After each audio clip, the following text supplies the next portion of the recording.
fanandalo zany kioveyana hoanihoany herinandro izay fitoandro androany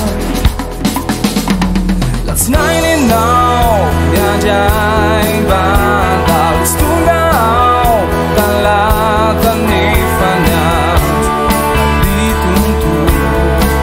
desetrangao ny fizao aty malahelo tsy afamiazo tsindrindrono mbola tsy vita fono ikandamiazo latony maso aza tsy misy akory maraindray vomba matory tsy niniko